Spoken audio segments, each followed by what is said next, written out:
Hi, everyone. I'm here with my good friend, Deanna Minnick. She's a PhD in human nutrition and metabolism, one of the key educators in the community of functional medicine. I've known her for many, many years, and she's instrumental in the development of functional medicine all throughout the years. Many people have contributed to the growth of the art science of functional medicine, and it's a pleasure to have you here. Oh, it's great to be here with you, Datis. We've shared not only our functional medicine space, but also socially, we've had dinners and have had the opportunity to get to know each other a bit. So it's quite a delight to be here with you. Thank you.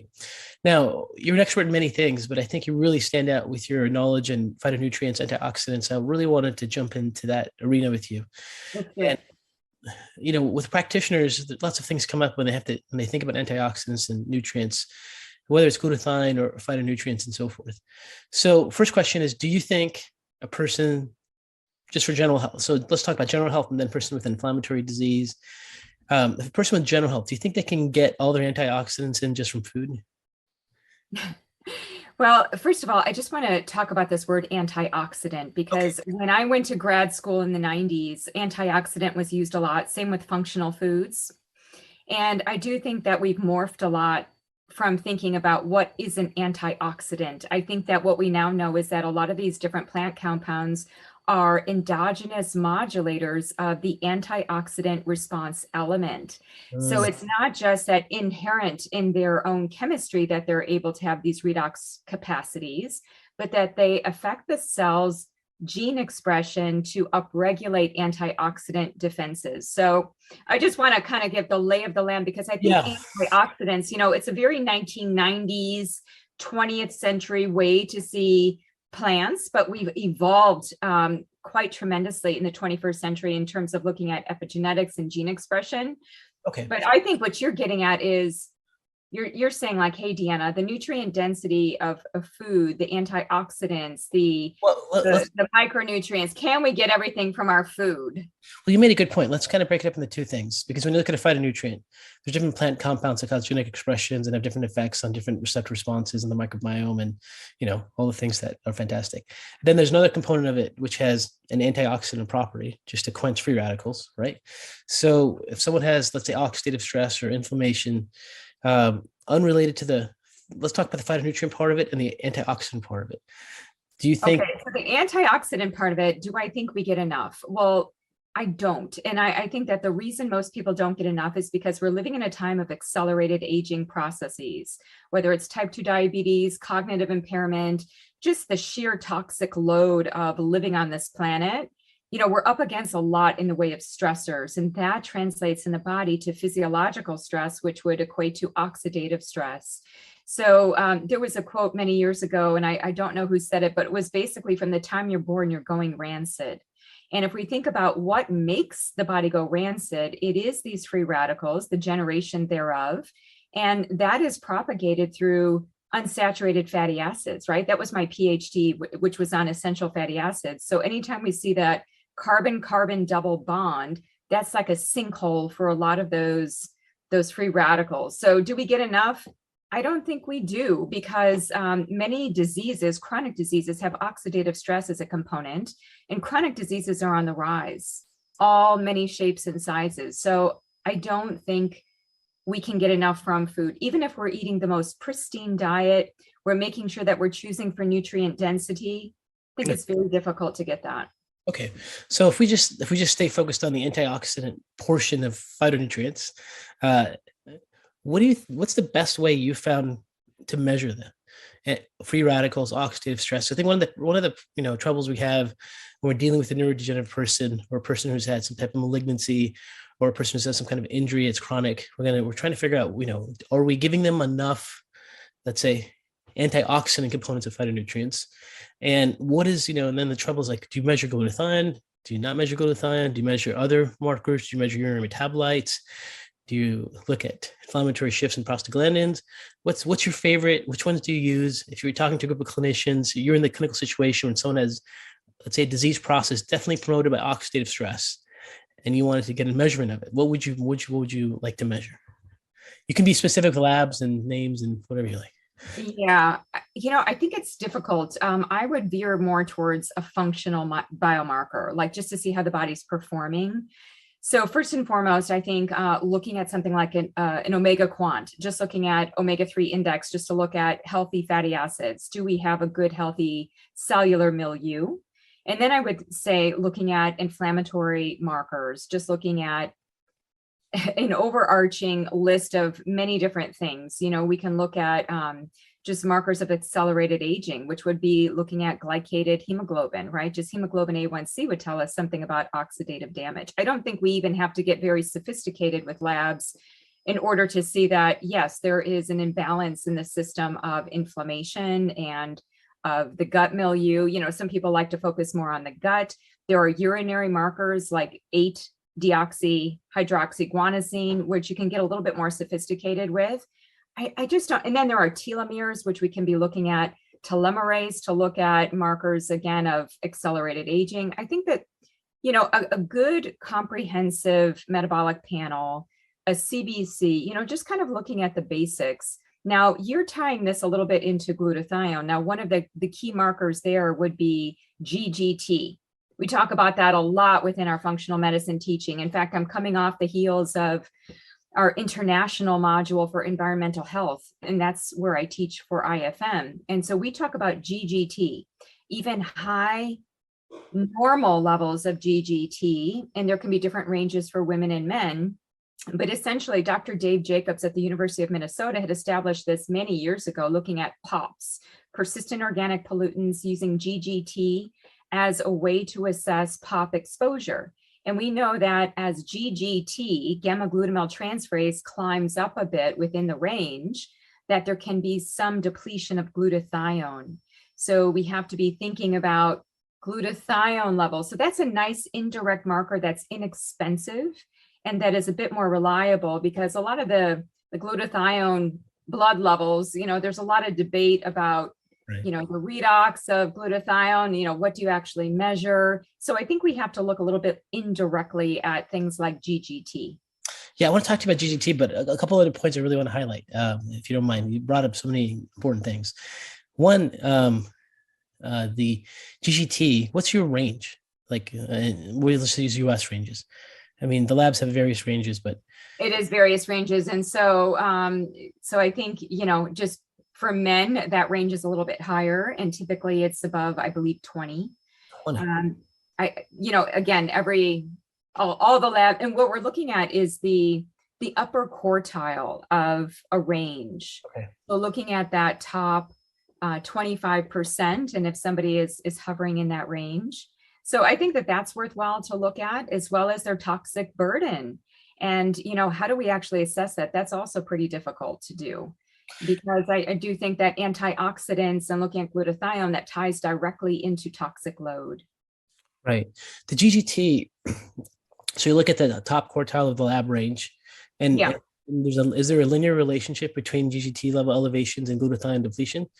Is that what they're finding or not? I don't know if we know that specifically. That's a really good question, because then you could look at, well, if GGT is proportionally high, then you would think glutathione is proportionally low. I don't know if they track in parallel to that degree of linearity.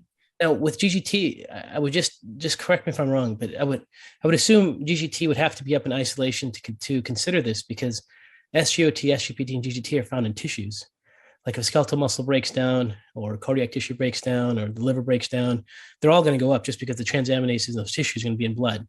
But this relationship with glutathione is when you don't have tissue breakdown of the other transaminases, and it's just GGT elevation, right?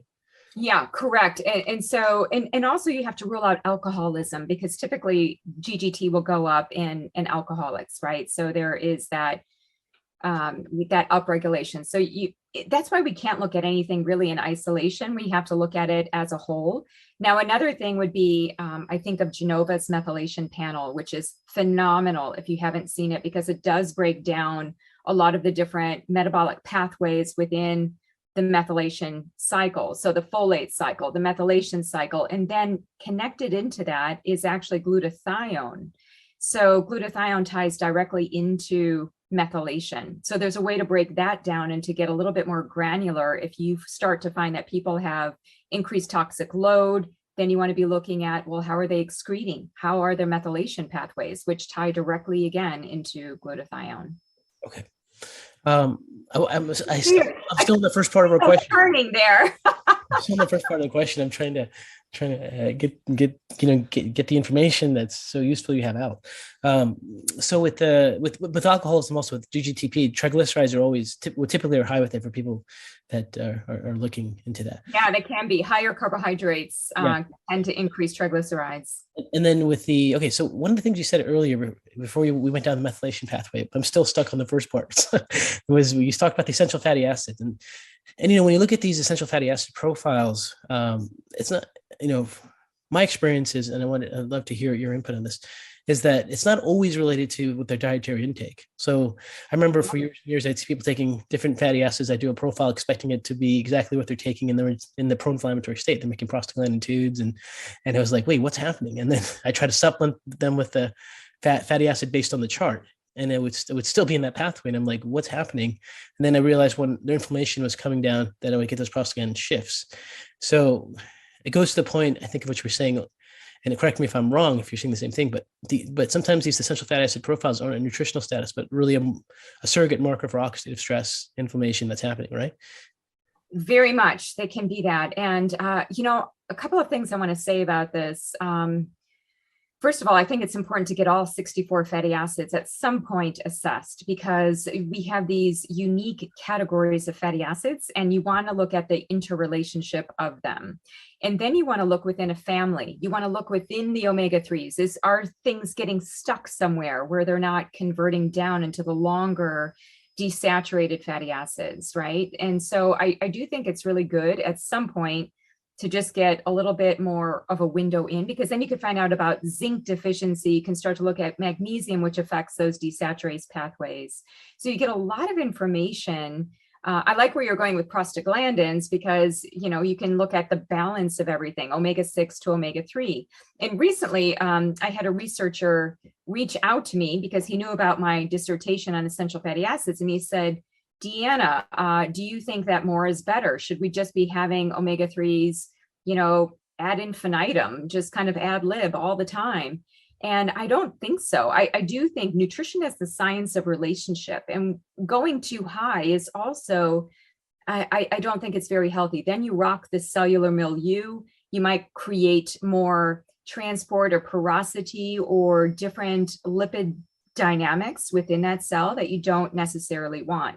Now, I want to go back to something that you said as well, because clinically, I was involved in a clinical trial where we were doing we were doing omega-3 indices on everybody in the study. And this was a highly healthy population, pretty young, so like late 20s into 40s. Many of them were supplementing with omega-3s. And it was interesting because many of them came up low at like 5% on their omega-3 percentage, their omega quant, and they should really be at like 8%, especially if you're supplementing. So what was interesting to me is, we can't assume that just because somebody is supplementing or getting it in their diet, that they're actually, that they have healthy levels. We might be processing them because we are inflamed. We're creating prostaglandins, we're creating leukotrienes. And so we might be metabolizing faster. We might have malabsorption. We might be just excreting them. So we're kinetic beings, right? We're not homeostatic beings. We're homeodynamic beings. So when we look at fatty acids, it's like a little window into many different things that can be happening. But we can't make the assumption that just because somebody is supplementing, that they're good on their levels. They could have increased inflammatory burden. What lab are you using specifically? Omega Quant? Who does that? Omega Quant's a great one, just because I know of Dr. Bill Harris's work. He's really the pioneer in that area, and it's very inexpensive. I mean, even it's like $50 just to get a dried blood spot on filter paper. And just back when I was at the Functional Medicine Research Center, we did a number of samples. We did them in duplicate just to kind of test them, and it's a high integrity, high reproducible test is what we found. So I give a thumbs up to that one. Right spot compared to actual serum collection, like a full serum too. Correct. A red, yeah. And so, going to somewhere like Genova, where they have, the full 64 fatty acid, then they have like the smaller panels. Even through NutriVal, you can get some aspects of fatty acids. But, I just think you can say so much about a person's health just from their fatty acids, just from looking at even looking at trans fats, which will come up in that 64 fatty acid panel. It'll tell you if people are still having too much in the way of processed fats. Do they have good healthy levels of omega-9, which are non-essential, but that can let you know if, well, maybe you need to have a little bit more in the way of olive oil. You could use a little bit more to offset maybe a higher ratio of something else. And we know about the omega-7. Omega-7 is used in skin. So we're starting to learn a bit more. And then you also get the short, medium, and long chain. So within fatty acids, that's like a whole other universe. That's like, you can just go into that rabbit hole and learn so much about a person's physiology just from one panel, quite honestly. When you look at these labs and they have the charts with the desaturates and longase enzymes and they're going through, they have the cofactors.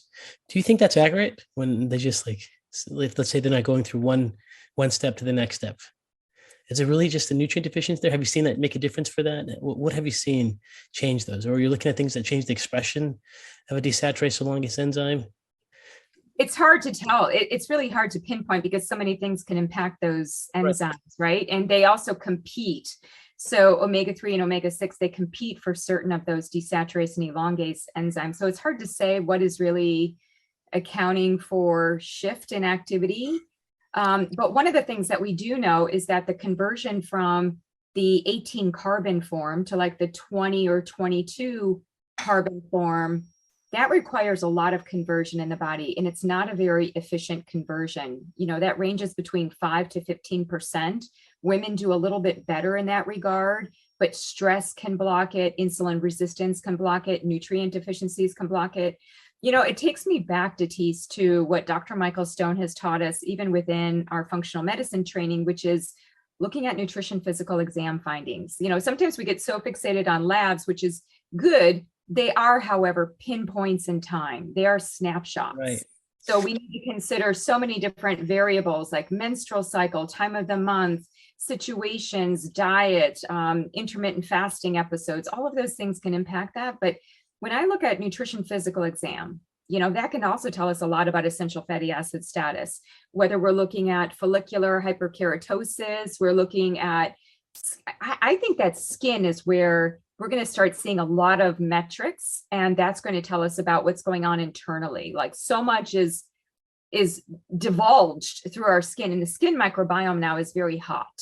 We're seeing how even skin products are coming out with prebiotics and probiotics for the skin. Dr. Rob Knight I don't know if he's still at UCSD, but San Diego, but he was there, and he gave a beautiful presentation at one of the American Nutrition Association meetings where he talked about how they took samples of the microbiome from the skin in different parts of the body and how it was so diverse. Like even the face is very diverse, the microorganisms which live on certain parts. So I don't know. I just think we're going to have our smartphone one day and we're going to be able to assess because we can do it in the moment. Wow. It's quick versus like going to the lab and waiting 10 days to get that lab report when we're now a different person. Right. That's fascinating. One of the things that practitioners are just frustrated with and is like I'll tell you what I'm frustrated with. Maybe other people aren't, but I'm frustrated with, is the labs print out these reports with these pathways and then they make it so simple. And I think when people first learn functional medicine, they go, oh, I got it. I'm just going to order this test. Here's what the lab's telling me to do. I'm going to give it to them. And then you go into practice, and after a patient spent hundreds and hundreds of dollars on labs and repeats and stuff, you're going, wait, why isn't this model working? And it's like, because it's not that simple. The labs are making so simple. Labs are making these so simple. Even Genova. One thing I hate about Genova, which is a lab I love, is like they map everything out, and I'm like, come on, guys, this is not real clinic. This is not real clinical physiology. And then they put it in there because they're making very linear and beautiful and perfect, and it's like this is not how that works. So. Talk to us about the frustration maybe you've experienced or what you've noticed, as because we have clinicians, and the clinicians we have are. They get a lot of information, but they don't get a lot of clinical information from experts. So what kind of advice would you give to people when they're faced with these beautiful reports in these labs and these basic models? And, what was your growth rate? Because for me, at first I got exposed to it, like, this is the fantastic, this is great, I'm gonna nail it, it's so easy, it's perfect. And then the reality of everything hits, and it's like, oh my gosh, I gotta look at the whole picture, and there's always a degree of trial and error. Yeah. What has been your experience? Well, identical with yours, and I share your frustration. And I think that it's so easy in some way just to say, well, let's just order the lab, let's just figure it out, and then we just bombard with some other therapeutic in order to help that pathway. I think that, it's still pretty primitive in terms of laboratory science, which is why we do have to rely on nutrition physical exam, which is why we do have to listen to the patient, the client. So much is just right there in their story. And most people actually know what they need to do. They need to know how to do it. And Datis, I think that this is like the next level of where functional medicine needs to go, is in the science of behavior design. Because again, most people know, it's not rocket science. We know we need to eat more healthful fruits and vegetables to impart more antioxidants to our body. And most people are trying to find hacks. They're trying to find ways to do this. So I do think that it's like, how do we cultivate behavior design? I've been doing more reading on this topic, and I just think, humans are complex. It's just like a lab. Can we really just say that a person can be reduced to a laboratory report? No, we can't. Just like we can't really understand the full breadth of their design. What makes them make that decision to have Cheetos or a snack food instead of a healthy smoothie? Like, what makes them make that decision? That's intriguing to me. And like really listening to them, understanding these and how behavior can intersect through physiology and psychology. How do we support dopamine pathways with nutrients? How do we help support serotonin synthesis? I think it's quite complicated, but I think rather than make it complicated, bring it into the simplex, where you take the simple and the complicated and merge them together, as Jeff Bland has always talked about. You start wherever the patient wants to start. And I have found that has always been very successful, because then you have them motivated in a certain direction. They want to do a certain thing. Right. It's very interesting to say that, because I had a talk with Christy Hughes. She's joined us for an interview. And she was like, hey, there's two types of functional medicine practitioners: the full-on geek biochemists that they just focus on that, and then those that actually sit with the patient and talk about change and incorporate and implement, and they're not. And then I'm like, okay, that's interesting observation. How she classified them too. I think there's a lot of truth to that. But I think that there's a third one. I think that there's a middle hybrid. Sure. I think where it's like, the labs and you want to know the biochemistry. You don't want that to be a blind spot. Yeah. And then you also want to have the art, the intuition of that therapeutic. We all strive for the middle. Yeah, the middle path is where I see that spectrum going. Some people are here. Some people prefer one way, some people prefer the other. But some people more geeked out in the beginning with biochemistry. Some are more, personal, connecting people, and patients that can connect with them and make change. And then it's like ultimately they both kind of need to. They do come towards the middle, and I think labs sometimes are like training wheels. Yeah. And once you start to kind of get in the groove and you start to recognize things just from listening to history, like, I look at people who have been in the field for a really long time, and I don't see them relying on labs as much as people who just get going. Right. So, and I think it's valid. We need to have those training wheels. They help to validate what we're already thinking and feeling about that therapeutic encounter. Yeah, I agree. I think for me, in this clinical mastership program that I'm teaching, where we share real cases of my patient in a real timeline, whether they're getting better or worse. They get to see them each month with their follow-ups. And one of the most common comments I got is, why aren't you ordering more tests? Why are you not ordering as much supplements? And I'm thinking, wow, maybe I'm not as much anymore.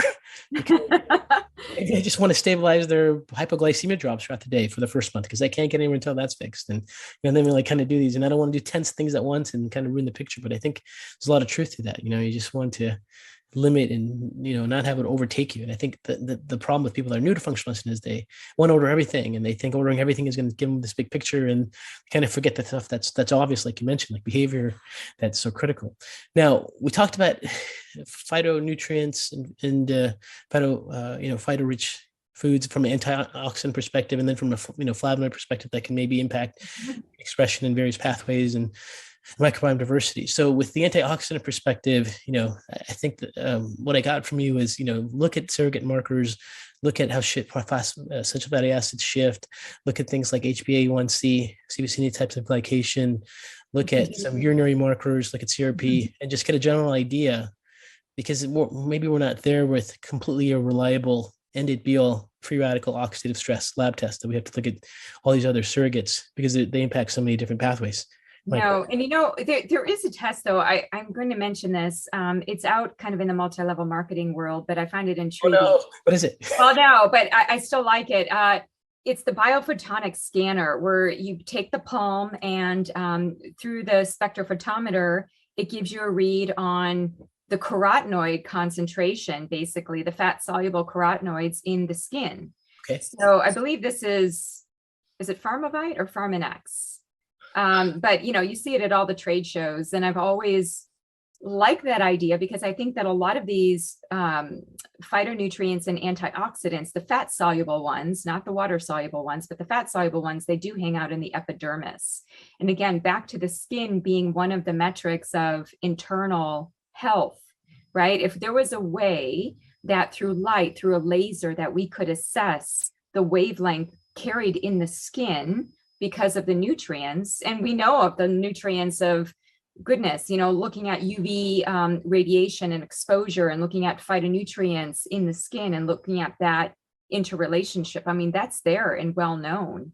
And if we eat more fruits and vegetables, it's like the color of our skin can start to change.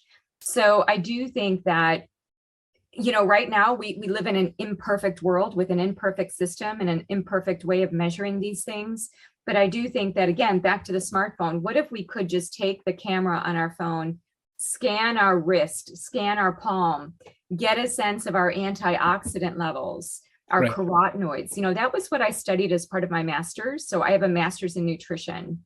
Right. And I did that before the PhD with essential fatty acids. And during my master's, we did carotenoids and oxidative stress. So carotenoids, that's the huge family of like 700 different compounds in nature. So they typically are red, orange, and yellow. Some of them are tend towards green, like the xanthophylls. So you've got, typically people hear about beta carotene, but there are so many different carotenoids, and many of them are localized in certain parts of the body, and they have a certain function. So it goes beyond being an antioxidant. Like the brain, if you look at some of the newer research on cognitive health, what you see is that lutein, that yellow-green carotenoid, tends to be higher in the brain. It's also present in the macula, in the back of the eye. And if you go even deeper, Datis, and you look at the research on the eye, and I'm fascinated with eyes because eyes to me connect to brain, connect to, diurnal rhythm, connect to melatonin, so many things. But anyway, it connects largely to carotenoids through this portal of the fovea, which is the middle part of the macula.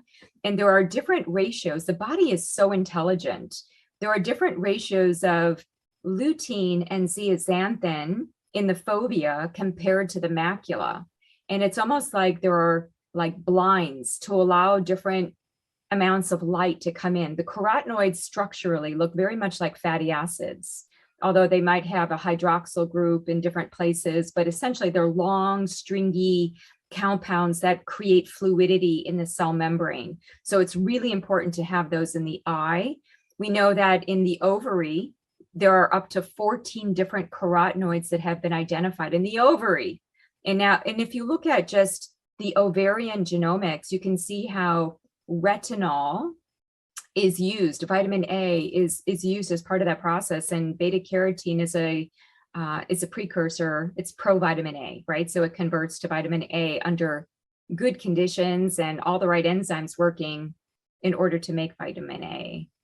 So I'm fascinated by carotenoids and just all the things we're learning about them. I remember a few years ago you wrote your book, The Rainbow Diet, came out. Yes, good memory. Thank you. I'm like, oh, that's awesome. And I thought that's such a perfect way to explain it. And you were into, and I know I've heard you speak many times at conferences and stuff, but your ability take the literature and talk about different flavonoids and carotenoids and all these different phytonutrients and how they impact all these different systems is very, very fascinating. Now, when it comes to phytonutrients, so, what happens with practitioners, just bring it back to like the world we all live in a clinical setting where we're frustrated and we're trying to figure out what to do. And everyone's got, there's all these options out there. Some people, get fixated, or sometimes you'll see practitioners go, I really like grapeseed extract. And usually Right. you see that it's kind of like, that's what they took once and had a benefit for them. So they think that's going to have the same effect on everyone, but it may not have that same effect, right? And that grapeseed extract they're taking now may be different. Maybe as their microbiome or other systems change down the road, and maybe they respond to a different flavonoid. So can you share with us where diversity comes in? Where does phytonutrient diversity Yes, you read my mind. I was just thinking that, there's so much literature right now on, there are a couple of terms for it. So sometimes it's called dietary variety, sometimes it's called dietary diversity, sometimes it's food variety, food diversity. There are many different terms that you would look at PubMed on, just to find out what the science is. So I've actually done a 90-minute presentation just on dietary diversity, just to look at, there are questionnaires that assess this, the DDS, the dietary diversity score. Like, there are ways to assess whether or not people are actually getting sufficient variety. So what are the benefits of variety in the diet? Number one, better nutritional status. When you're sampling from many different foods, you tend to get a broader spectrum of different nutrients of all types, micronutrients, macronutrients, phytonutrients. Diversity is one of the principles of nature, right? So the more diverse a society, an ecosystem is, the more resilient it is. So essentially, we're taking that principle into food and saying that if you're eating the full spectrum of foods, you change things up, right? You get better nutritional status. Secondly, you fuel the gut microbiome to be more diverse. You don't want a monoculture in the gut. You want a polyculture, which is why having different prebiotic fibers, rotating fibers, don't just stick to the same one every day. We need to build and foster this very complex environment in the gut that we can do that with different fibers, right? So it helps the gut microbiome. And then number three, because it helps the gut microbiome, what we see is improved, you'll like this one, immune health. So autoimmune diseases, atopic dermatitis, and these kinds of conditions, especially in children, if they're given a more diverse diet earlier on in life, they tend to fare better with their immune health. And as an adult, they tend to have less risk of things like atopic diseases. So there's something to be said about diversity, cultivating that. And what I have found just even working with people is that when people are in food ruts, so in other words, you're eating the same thing day after day, it's like, oh, I thought I was supposed to eat oatmeal every day of my life. It's like, well, no, because, how you eat is how you live. So if you're in a food rut, you're probably in a life rut. You're just doing the same thing day after day. You're not cultivating neuronal plasticity, heart rate variability, metabolic flexibility. The name of the game when it comes to aging and health and vitality, I think, is variety and flow, diversity, new experiences, new way to work in the morning, a new breakfast, just to, and that's why I talk about eating the rainbow, because it does bring in diversity. Now, one of the things about the colors of the rainbow, I do think that every color has a functional signature.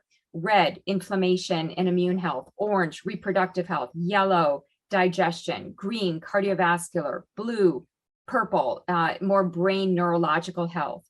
And what ends up happening is that people end up eating the same things within every color. Even if they're eating the rainbow, they're stuck on like tomatoes, they're stuck on carrots. And so we have to broaden the diversity even within the individual colors of that spectrum, because people just, it's just amazing. Like you can do, so here's a fun clinical activity. You have your patient write down what they've been eating, do it by hand. And then you asked me about if I see people in person anymore. And what I love to do is groups, because this is one of my favorite group activities. Everybody writes down what they had in a day. Then I have crayons or markers, and everybody just takes lines of color and then just puts lines through each food that correspond to the color that it is. So if they had a salad, they could put green for the lettuce. They would have different color. If they had coffee, they put brown through it. And then you look at it and it's like, oh my gosh, I'm missing blue purple. 88% of people, this was a survey back in 2009, so it may be different now, but Nutrilite did a survey way back when, and they found that of the people they surveyed, 88% of people had, they didn't meet their blue purple servings. And blue purple, I consider the color of the brain. We know that blueberries are helpful with increasing brain-derived neurotropic factor. Even Concord grape juice has incredible effects on mood and memory and learning, even in people with healthy cognition. So if we're missing the color that corresponds to a lot of brain activity and memory, and now we see that there's probably a gut connection. So, you know, even sometimes the blue purple moves into that red purple kind of category, like red cabbage, purple cabbage. There was a study just recently on cranberries. And we can see that a lot of these polyphenols are most likely being metabolized by the gut microbiome that creates their secondary metabolites that have these signaling effects systemically. So there's a lot of interconnection through these plant compounds. You know, I do think that they're amazing because they're creating communication and modulation. It's like a dial where we can turn down the signal a little bit or we can turn it up. And plants are really good for that. I think that they're our link to the environment and what will keep us resilient. So you definitely encourage a colorful diet with lots of different rich flavonoids. What about nutraceuticals? Where does that come in? It comes in as second tier. So, you know, the bulk of the signals that we take in every day are going to be through food. And I don't think you could patch a bad diet with a supplement. I think you can start there. Let's just say that somebody behaviorally is not ready to make that leap. And I've actually done some case studies where I've worked with people where I asked them not to change their diet. And I just wanted to see the power of a supplement. And in these particular cases, the ones I'm thinking of, I did 3 of them. And I used a powdered medical food specifically. So it did have phytonutrients, but it had a lot of other things. And I said, don't change your diet. Just bring this powder in. I just want to see what it does. And it had pretty significant effects. So I'm not negating that supplements aren't important and helpful, but I do think that longer term, sustainably, what we want people to be doing is really eating the rainbow. Like when we eat colorful foods, we have colorful moods, and ultimately we have a colorful life. Right. So tell me if I'm interpreting this the right way. So with phytonutrients, you have the antioxidant properties of it, and the antioxidant properties you may not get enough with food. So if your goal is to increase antioxidants, you might need to supplement more on that side. But with phytonutrients, when you're looking at how they change the microbiome, how they change different signaling messengers and systems, you really need the food part of it. Am I correct with what you're summarizing or not? Well, I think there's some crosstalk amongst those. Sure. I don't think it's as clean as those two camps. I think that there's some interconnectivity, but I think that there is room for something like a whole foods based powder. Like one of the ones that was recent, I'm trying out just this, so Nutritional Frontiers is a company that has, and I smile every time I see their booth. And I think that's why they sent me some samples. They have a purples, they have a greens, they have an oranges, and then they have a reds. Okay. You know how some companies just have like a greens and then they have like a reds? Well, they actually did a separate purple product, and it's pretty amazing. Like when I read the as I was like, well, it's not organic. And I do think for plant-based products, it's really important to choose organic, because what we see in the literature is that you can negate the benefits of those fruit and vegetable derived phytochemicals if you don't have a clean food. If you have a contaminated food, those contaminants are so powerful that they can override some of the effects of phytonutrients. So with this, I believe Nutritional Frontiers, they analyze, and they did say that they look at pesticides. So that's good. And, you know, I mean, it doesn't always have to be certified organic. It just has to be looked at in terms of its composition. So having something like that, where you could say like, wow, I'm not getting a lot of purple. And, you know, making sure that we don't have sugar or sweeteners or maltodextrins or other type of fillers in those kinds of products can make them further clean. So I think that, you know, having those once in a while, I think that can be a value add. Right.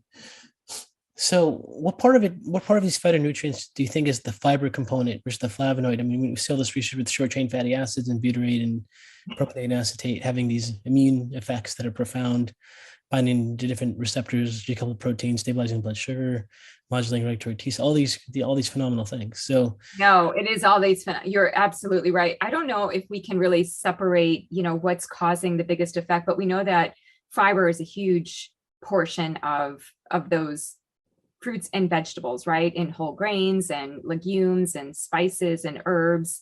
So fiber is, I think we need to have a new lens into fiber and how we see it, because right. it's not just roughage. It's not just keeping you regular. I mean, it's actually like highly signaling. It's creating a different mucin layer. It's changing our immune system. It's changing so many facets of our being. So fiber is definitely a big one.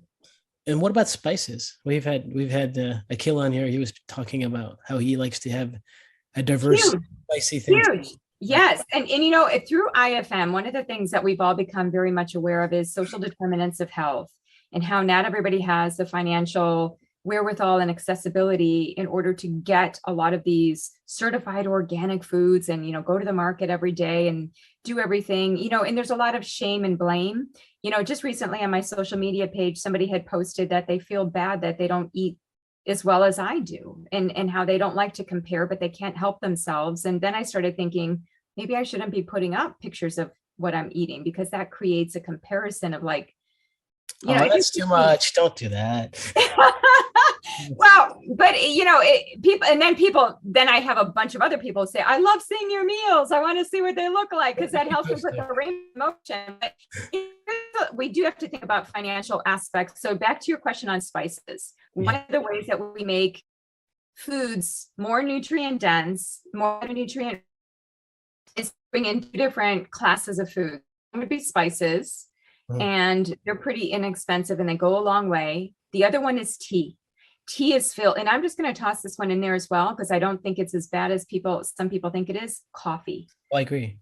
Oh my gosh, when I looked into the science of coffee, so I just started drinking coffee like 4 years ago. So I'll be 52 this year, and I started drinking coffee like my late 40s, and I hadn't had it like my whole life. I just thought it was not a good thing. Yep. But then I started going into the hepatology literature, and I knew that I was not, from a CYP1A2 perspective, I'm a fast metabolizer. Like caffeine doesn't sit around in my system very long. So it's like I don't get jittery from it. It's medicinal for me. So then 2,000 phytochemicals roughly in a cup of coffee. Yeah, I agree. I spent 2 days once looking for any bad research on caffeine. And even with hypertension, they show like it doesn't really right. Hypertension very much. And I was like, I can't find anything bad. And there's this huge literature of all these things that are great. I think it has to do with some point people like you're going to get adrenal burnout and all the things associated with it. And for some people, obviously they can't handle the stimulant, but outside of if you can't handle the stimulant, I agree with you. I think it's a pretty powerful medicinal compound. But it can also be very toxic. And I also was reading up on the literature, because, you roast the bean and then it sits in storage. So then it can accumulate mycotoxins, right? So then I started to pick through all of the coffees out there, like, okay, who's testing? Who's looking at advanced glycation end products? Who's actually like up on these things? Yeah.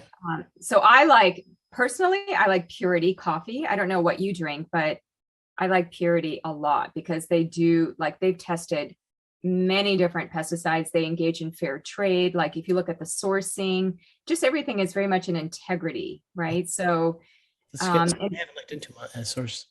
Oh, that's really. So what do you drink a special coffee? Because you have found, like, what's your brand? Let's hear. I drink dark roast Starbucks. Starbucks. I make it espresso, and I don't know if it has mycotoxins or the things in there, but it's good. Well, ask them. I just started asking manufacturers, and I kind of stumbled into Purity. I kind of looked at Bulletproof, and they do a lot of testing as well. Sometimes that's my fallback but the Purity one is very bitter, and we know that bitter is better, right? Because bitter stimulates taste receptors, and and they're not even really taste receptors. They're receptors throughout our whole body that respond to bitter and have these effects. They can help metabolism. So yeah. I have a question for you, because this is something we're faced with all the time. And we're faced with patients that have autoimmunity. I have two really important questions. Well, actually, let me ask them this one first. Do you think the surrogate marker for phytonutrient diversity is going to be microbiome diversity, or what do you think is going to be the biomarker? I think we actually need some metrics. I've been asking certain labs to create more metrics on like a flavonoid.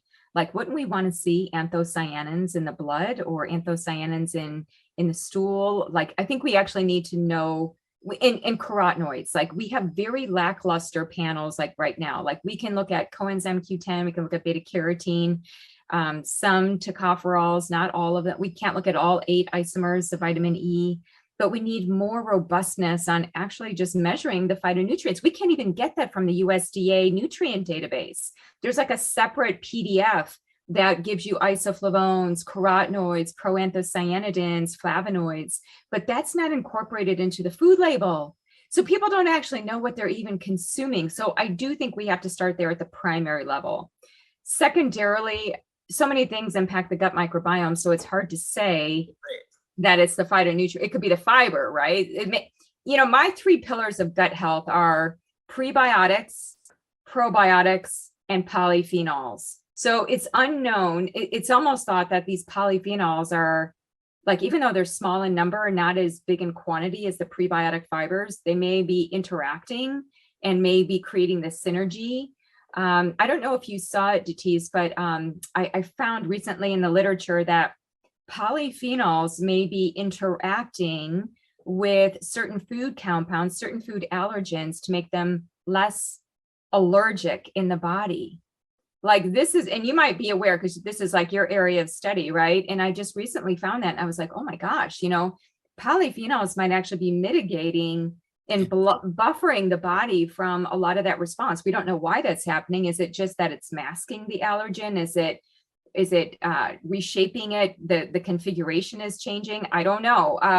But there is some in vitro and animal work looking at reducing allergenicity of things like gluten and dairy. And I think they even had soy, just based on inclusion of polyphenols. Pretty fantastic. Well, I know the future and potential of polyphenols, lab testing, the studies on how it impacts different things, which variables, and how do certain polyphenols maybe interact with certain microbiomes. Like, it's gonna Right. everyone's gonna have the same response. Everyone's gonna have different responses. I always get the question about Akkermansia mucinophilia, in terms of, I don't know if you're into this, but I was just, we had our functional medicine advanced module and the question came up about Akkermansia. It always seems like, there's a shiny object that people are looking to, like, because people think about Akkermansia and polyphenols or in fiber. Is it a marker of metabolic health? Mine is like through the roof. And I started looking into it and I was thinking, I don't know if it's a good thing. I don't know if you want any microorganism that's outpacing all the others, like not working as a team. Right. So it's just kind of interesting to me, like how these polyphenols might be changing the gut and the microbiome.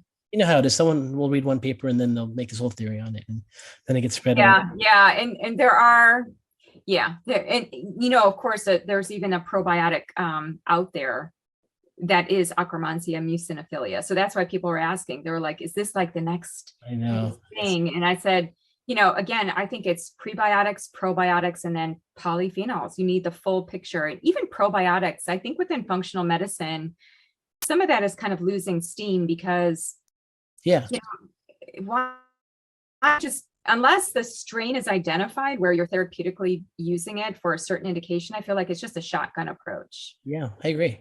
I can tell you, I rarely use probiotics. It's the least used supplement. I use much more butyrate. Yeah. Pre-fiber and butyrate more than anything else. I mean, I still use it, but it's not like 10 years ago, it'd be completely shifted the other way. Very right. Right. Although I am kind of, I've got to say, I'm a little bit interested about the psychobiotics, which are certain probiotic organisms that produce things like GABA, serotonin, like they have known expressions of neurotransmitters and even hormones. Like I'm starting to see like some of that research coming out. Of course, it hasn't translated clinically yet, but I'm seeing it in a science. Now that might be cool. But now, our gut is already producing, it's like a huge warehouse of these neurotransmitters already. So do we need more? Is that a good thing? Like, I just think we start messing with Back to food, back to foundational aspects, right? I just think that this is really important. So the second question I want to ask you is when you have people that have autoimmunity and you want to improve their microbiome and you want to give them lots of phytonutrients and a lot of diversity, lectins pop their head up. What are you seeing with lectins? And obviously we know some people are like lectin extremists and think no one in the world should eat lectins. And then some are like very specific, you have to test for it. And what's your thoughts on that? I'd like to ask you what your thoughts are. I think there's was Gundry or something. Yes. I think he's an extremist. I think, oh my God. I'm like, come on, seriously. Sometimes I'm just disgusted by it. But then he'll pop some good research and references in there, so you get that mixed. But overall, I think you can't say that. That's just not how the body works. I mean, well, I don't know if you know, but Weston Petrosky and I published, I'm going to send it to you so you can give it to your practitioners, but it's a review article where, I was getting confronted with this question all the time. Like, Deanna, what about anti-nutrients, oxalates, lectins, phytates, phytoestrogens, tannins, histamines? Like, plants are dangerous. We shouldn't be eating them. Like, I get it all the time. And people get really angry with me. Like, come on, guys. Like, you cannot arm wrestle the science of fruits and veggies. I'm sorry. Like, it's huge. Like, there's a preponderance of data.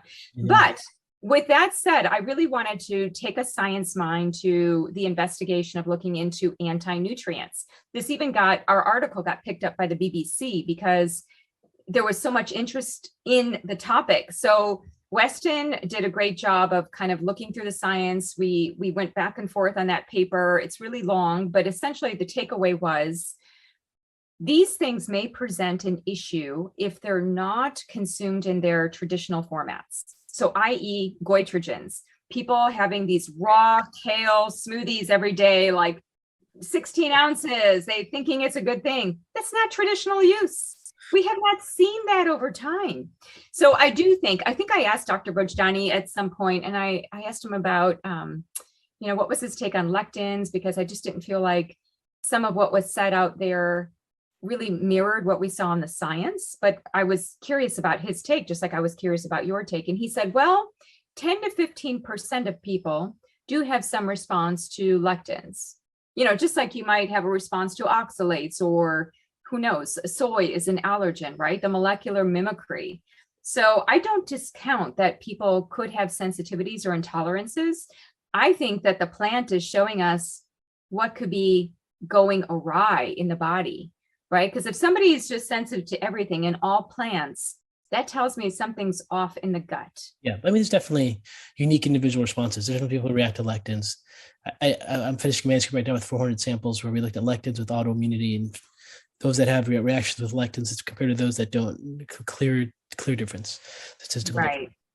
So, for some people, it is an issue. Now, I always end each interview with asking our expert, what advice would you give to new functional medicine practitioners? What advice would you give to advanced functional medicine practitioners? I would say the same to both, which is to really connect to the science and the art of medicine and healing.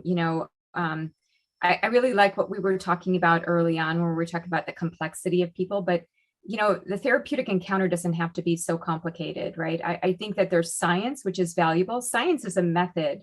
Spirituality, art, healing, there's something there within the story. And I think that bringing those two pieces in balanced measure is really important. It's not, we don't need to discount the story. Like Christy Hughes was saying, like some people are really into either side. I really do think it's how do we keep those as balanced elements and then tailor to where the patient is, right. What they most respond to. Because some people might like more numbers and they're driven behaviorally by labs and numbers.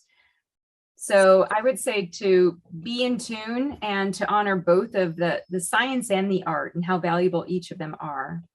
That's fantastic. Well, thank you so much for your time. Where can people find out more about your work and the things you're doing?